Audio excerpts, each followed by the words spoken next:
Assalamualaikum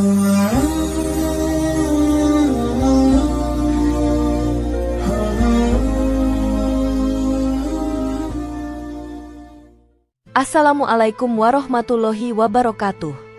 Jika video ini muncul di berandamu, ini adalah petunjuk dari Allah kepadamu.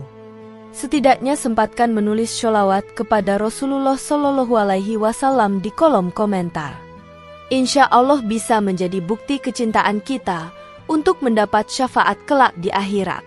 Dan saya ucapkan banyak terima kasih kepada para sahabatku semua yang telah like, komentar, dan subscribe channel ini. Saya doakan, semoga tetap dalam keadaan sehat walafiat dan selalu diberikan rezeki yang berlimpah oleh Allah Subhanahu wa Ta'ala. Amin ya Rabbal Alamin. Saudara-saudaraku yang dirahmati Allah, dalam sejarah perjalanan umat manusia, Bani Israel merupakan salah satu kaum yang paling sering disebutkan dalam Al-Quran. Kaum ini diberi berbagai keistimewaan oleh Allah Subhanahu wa Ta'ala, namun juga berulang kali mendapatkan teguran dan azab karena pengingkaran dan kesombongan mereka. Kisah mereka menjadi pelajaran berharga bagi umat Islam agar tidak mengulangi kesalahan yang sama, yaitu menolak kebenaran, meremehkan ajaran Allah, dan berlaku zolim di muka bumi. Surat Al-Isra, juga dikenal sebagai Surat Bani Israel, menyampaikan narasi penting tentang janji Allah kepada Bani Israel. Dalam ayat keempat dan 5 surat ini, Allah mengungkapkan sebuah ketetapan ilahi tentang 2 kali kerusakan besar yang dilakukan oleh Bani Israel di muka bumi. Ayat ini bukan hanya berbicara tentang sejarah, tetapi juga memiliki relevansi yang dalam terhadap masa depan umat manusia, terutama dalam konteks akhir zaman. Allah dalam ayat-ayat tersebut memberi peringatan keras kepada Bani Israel bahwa setiap kezoliman akan mendapat balasan yang setimpal. Tidak hanya berupa kehinaan, tetapi juga berupa kehancuran melalui kekuatan yang diutus Allah. Ini menjadi refleksi bahwa kekuasaan dan kebangkitan suatu kaum sangat bergantung pada ketaatan kepada Allah dan keadilan yang ditegakkan dalam kehidupan sosial mereka. Sebagian ulama dan mufassir juga mengaitkan ayat ini dengan tanda-tanda akhir zaman, khususnya munculnya kekuatan dari kalangan kaum muslimin yang akan membalas kezoliman yang dilakukan oleh kaum Yahudi terhadap umat Islam dan kemanusiaan.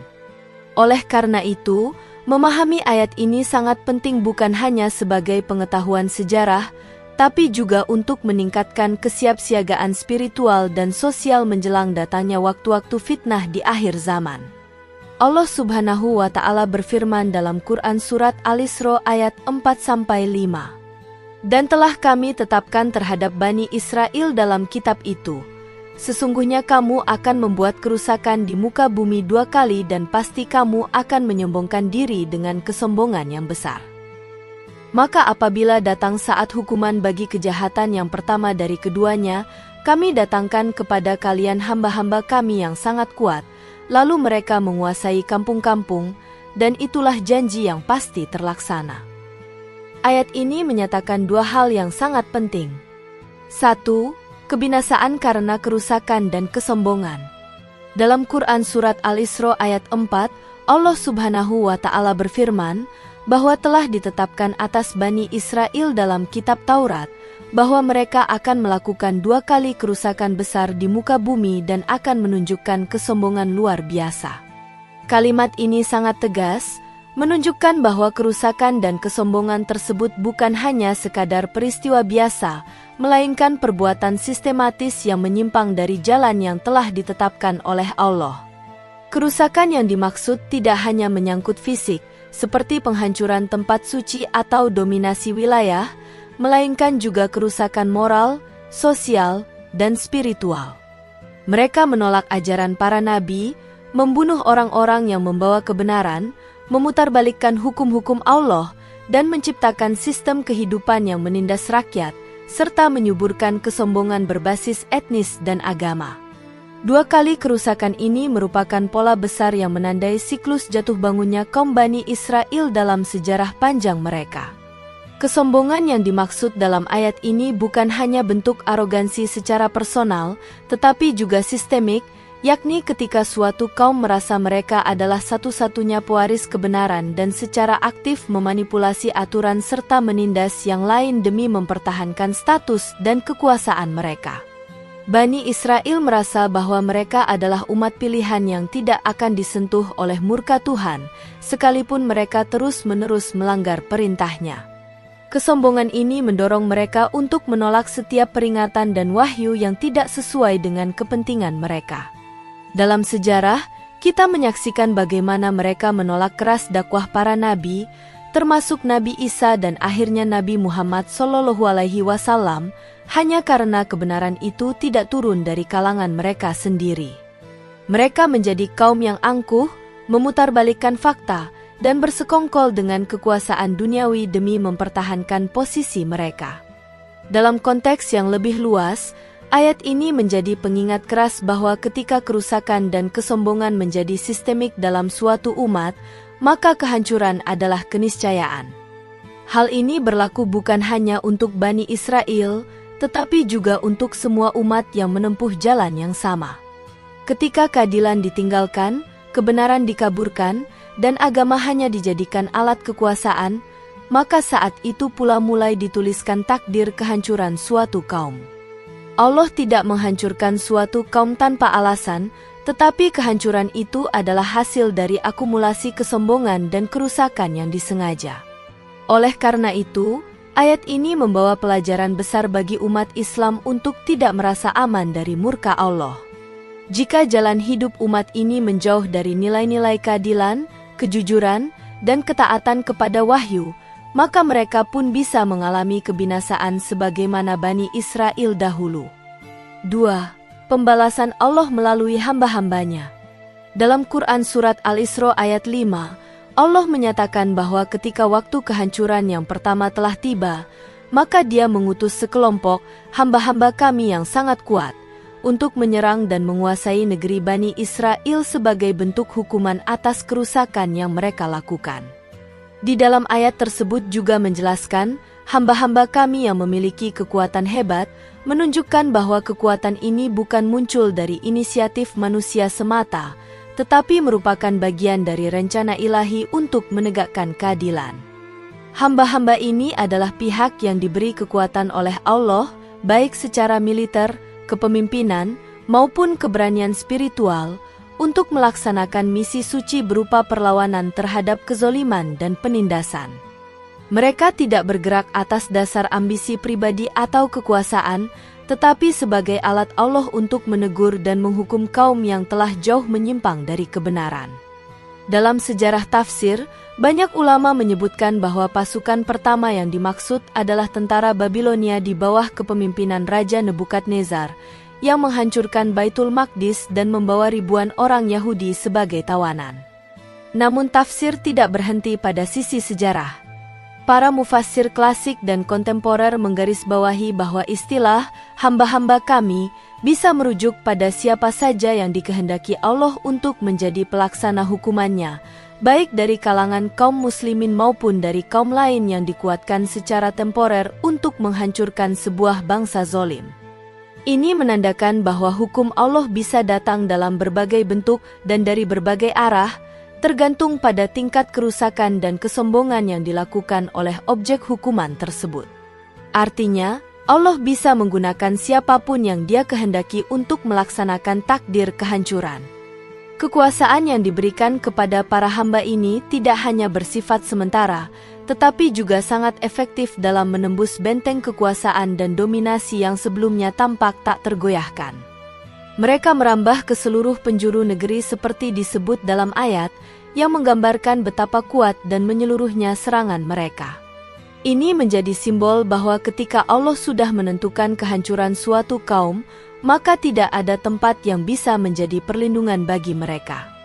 Tidak ada benteng, istana, teknologi, atau strategi diplomatik yang bisa membendung kehendak Allah. Hukuman itu akan terjadi secara tuntas dan memaksa kaum yang tertindas untuk merenung dan menyesal. Dengan ini, Allah tidak hanya menunjukkan keadilannya, tetapi juga kekuasaannya yang mutlak atas seluruh jalannya sejarah umat manusia. Dalam tafsir Ibnu Katsir, dijelaskan bahwa kerusakan pertama adalah pembunuhan para nabi dan menolak hukum-hukum Allah, dan balasannya datang melalui pasukan Nebukadnezar. Sedangkan kerusakan kedua diikuti oleh kedatangan pasukan Romawi yang menghancurkan Baitul Maqdis. Beberapa hadis mengisyaratkan kemunculan kembali perlawanan terhadap kezoliman Bani Israel di akhir zaman. Salah satunya adalah hadis yang berbicara tentang pertempuran besar antara umat Islam dan Yahudi.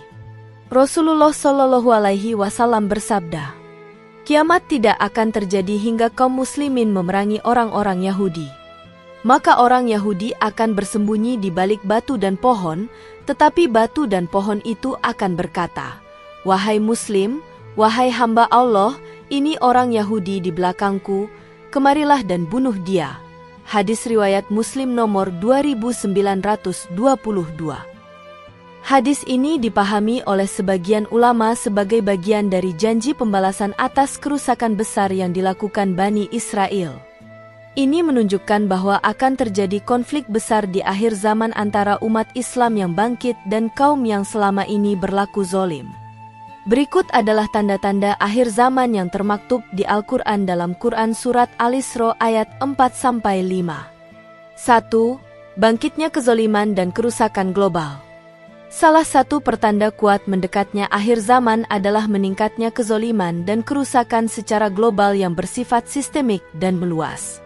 Dalam ayat keempat dari Surat Al-Isra, Allah menyebutkan bahwa Bani Israel akan melakukan 2 kali kerusakan besar di muka bumi, disertai kesombongan yang luar biasa. Ini merupakan pola yang tidak hanya terbatas pada satu kaum atau zaman, tetapi menjadi karakteristik dari masa-masa dekadensi moral dan kehancuran peradaban. Ketika kekuatan dunia, baik dalam politik, ekonomi, teknologi, maupun budaya, dipimpin oleh segelintir pihak yang rakus, lalim, dan tidak takut kepada Tuhan, maka kerusakan tak terelakkan.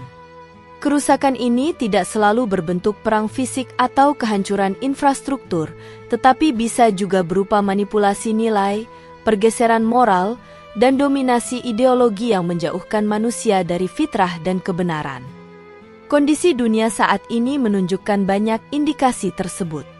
Ketimpangan ekonomi semakin melebar, konflik bersenjata terus berlangsung, dan berbagai bentuk penindasan atas nama supremasi etnis, kekuasaan politik, dan dominasi budaya menjadi hal yang lumrah. Media global seringkali menampilkan kejahatan sebagai kebenaran dan kebenaran sebagai ancaman. Nilai-nilai kemanusiaan ditukar dengan kepentingan korporasi dan kekuatan elit dunia. Bahkan dalam wilayah yang seharusnya menjunjung tinggi keadilan dan kemanusiaan, justru menjadi ladang permainan kekuasaan yang menyengsarakan rakyat. Semuanya ini mengarah pada satu kesimpulan, dunia sedang berada dalam arus besar kerusakan yang digambarkan secara simbolik dalam ayat tersebut sebagai kerusakan pertama dan kedua.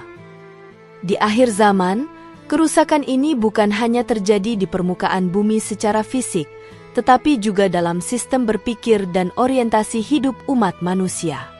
Manusia tidak lagi menjadikan kebenaran ilahi sebagai rujukan, tetapi tunduk pada hawa nafsu, kehendak individu, dan kekuatan pasar. Dalam konteks ini, ayat tersebut memberi isyarat bahwa kondisi akhir zaman akan memperlihatkan bentuk-bentuk kerusakan yang menyeluruh, meliputi semua aspek kehidupan. Ketika manusia tidak lagi merasa bersalah melakukan kezoliman, saat itulah hukum Allah akan ditegakkan melalui mekanisme kehancuran kolektif yang tidak bisa dihindari oleh kekuatan manusia. Maka menjadi jelas bahwa kerusakan global adalah sinyal kuat dari sebuah zaman yang sedang bergerak menuju akhirnya. 2. Munculnya kekuatan Muslim sebagai pembebas.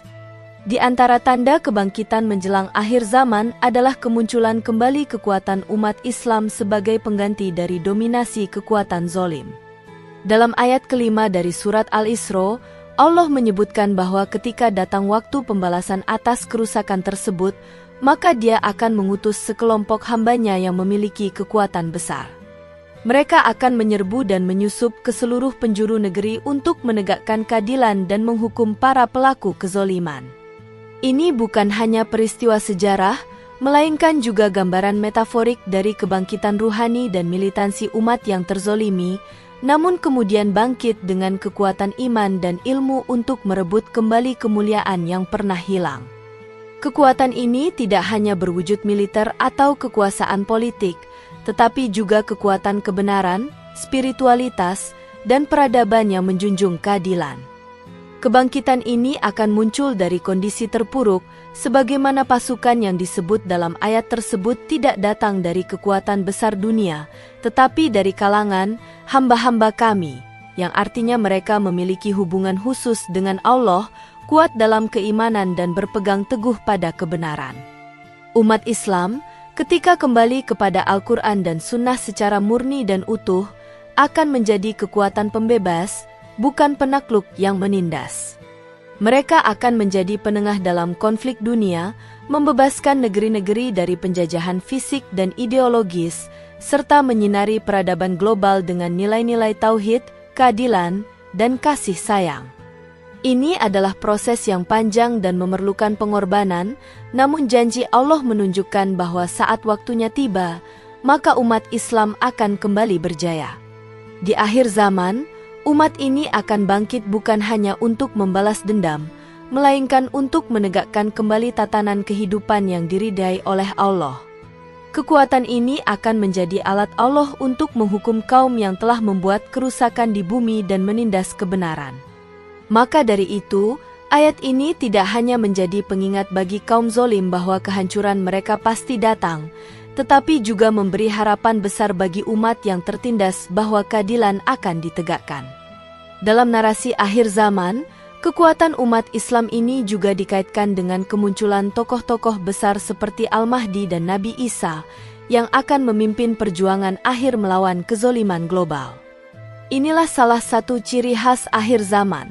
Pergeseran kekuatan besar dunia menuju umat yang selama ini dilemahkan, namun disiapkan oleh Allah untuk tugas besar. 3. Peringatan terhadap umat Islam. Ayat-ayat ini bukan hanya berisi kecaman terhadap Bani Israel, tetapi juga peringatan keras kepada umat Islam agar tidak mengulangi jejak langkah yang sama. Ketika umat Islam mulai melakukan kerusakan internal, seperti korupsi, fitnah, pengkhianatan terhadap amanah, serta meninggalkan ajaran agama, maka mereka telah menapaki jalan yang pernah ditempuh oleh Bani Israel. Allah tidak akan membedakan perlakuan antara satu kaum dengan kaum lainnya jika mereka berbuat dosa yang sama. Maka, bila umat Islam berlaku zolim dan sombong seperti Bani Israel, maka hukum Allah akan berlaku atas mereka dengan cara yang serupa, baik berupa kehinaan, perpecahan, atau penjajahan oleh kekuatan lain. Inilah pentingnya ayat ini dibaca dengan hati yang reflektif dan penuh introspeksi oleh setiap muslim. Pada zaman ini, umat Islam di banyak tempat mengalami krisis identitas dan kehilangan arah. Banyak yang mengaku muslim secara formal, namun menjauh dari nilai-nilai Islam dalam kehidupan sehari-hari. Kesombongan berbasis suku, mazhab, politik, dan nasionalisme kerap kali menyebabkan perpecahan internal yang memudahkan musuh untuk menguasai umat dari dalam. Jika ini dibiarkan, maka bukan tidak mungkin umat ini akan menjadi korban dari hamba-hamba Allah yang ditugaskan untuk menyadarkan, menegur, bahkan menjatuhkan mereka. Ini adalah sunnatullah. Umat yang tidak menjaga amanah akan digantikan oleh umat yang lebih layak. Maka seharusnya umat Islam membaca ayat ini dengan kesadaran bahwa mereka juga bisa menjadi objek dari murka Allah, bukan hanya saksi terhadap kehancuran kaum lain. Dalam konteks akhir zaman, peringatan ini menjadi lebih relevan.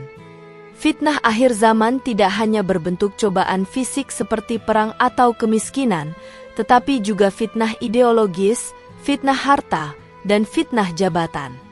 Jika umat Islam tidak mempersiapkan diri dengan keimanan yang kokoh dan ilmu yang benar, maka mereka akan hanyut dalam arus besar kerusakan global tersebut.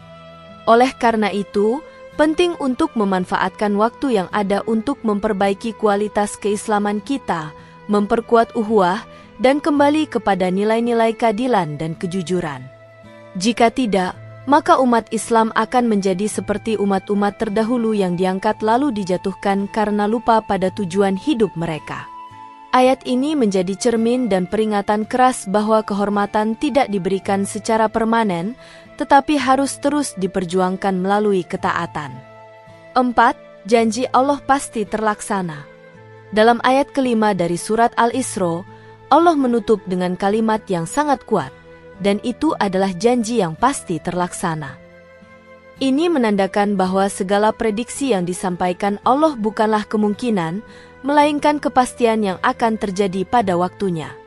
Ketika Allah menyampaikan sesuatu dalam bentuk janji, maka tidak ada satu kekuatan pun di bumi atau langit yang mampu mencegah realisasinya.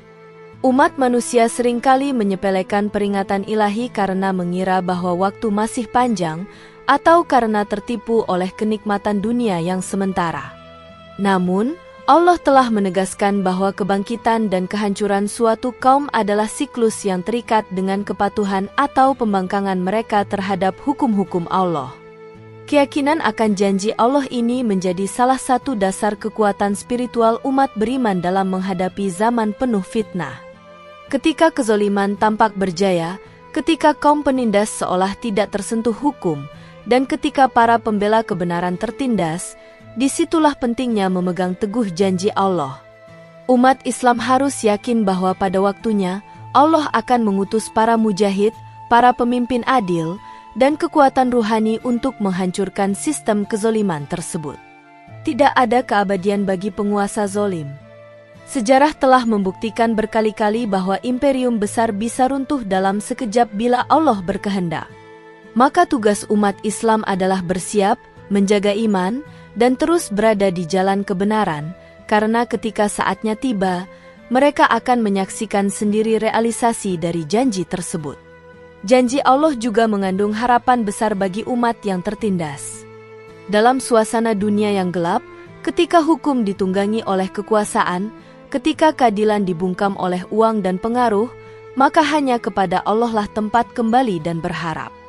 Kepastian janji ini memberi kekuatan psikologis dan spiritual agar umat Islam tidak berputus asa. Meski tampaknya kekuatan Islam saat ini tersebar dan lemah, namun Allah sedang menyiapkan generasi baru yang akan membawa panji Islam di akhir zaman. Oleh karena itu, tugas setiap Muslim adalah menyiapkan diri agar termasuk dalam golongan yang Allah pilih sebagai pelaksana janjinya. Jangan sampai kita hanya menjadi penonton ketika sejarah besar itu terjadi, tetapi jadilah bagian dari para pejuang yang telah dipersiapkan oleh Allah untuk menunaikan takdir besar tersebut. Saudara-saudaraku yang dirahmati Allah, ayat-ayat dalam surat Al-Isra ini bukanlah sekadar pengisahan sejarah masa lalu. Ini adalah peringatan dan pelajaran mendalam bagi seluruh umat manusia, khususnya umat Islam. Allah ingin kita mengambil ibrah dari kesalahan Bani Israel agar tidak mengulangi perbuatan yang menyebabkan mereka dihukum oleh Allah. Allah juga mengingatkan bahwa setiap bentuk kesombongan dan kerusakan pasti akan mendapat ganjaran, baik di dunia maupun di akhirat. Kita hidup di masa yang penuh dengan fitnah, ketidakadilan, dan kekacauan global yang tak jarang melibatkan kekuatan dunia yang didominasi oleh kelompok-kelompok yang serupa dengan karakteristik Bani Israel dalam ayat tersebut. Maka, penting bagi kita untuk merenungi dan menyikapi keadaan ini dengan memperbaiki diri, menguatkan iman, dan kembali kepada Al-Quran dan Sunnah sebagai panduan hidup. Kebangkitan umat Islam, sebagaimana disebut dalam ayat tersebut dan diperkuat oleh hadis-hadis Nabi Shallallahu Alaihi Wasallam, bukanlah sesuatu yang mustahil. Tetapi ia mensyaratkan umat ini untuk kembali kepada ketaatan, ilmu, akhlak, dan persatuan. Umat Islam tidak boleh lengah, sebab tanda-tanda akhir zaman sudah banyak terlihat dan telah diberitakan oleh Rasulullah Shallallahu Alaihi Wasallam sejak berabad-abad lalu. Ayat ini memberi kita harapan sekaligus tanggung jawab, bahwa kezoliman tidak akan berlangsung selamanya, dan bahwa Allah akan menepati janjinya dengan mengutus para hamba pilihannya untuk menegakkan keadilan. Demikian yang dapat saya sampaikan, semoga yang menyimak video ini sampai akhir, terhindar dari neraka, dan dimasukkan ke dalam surganya.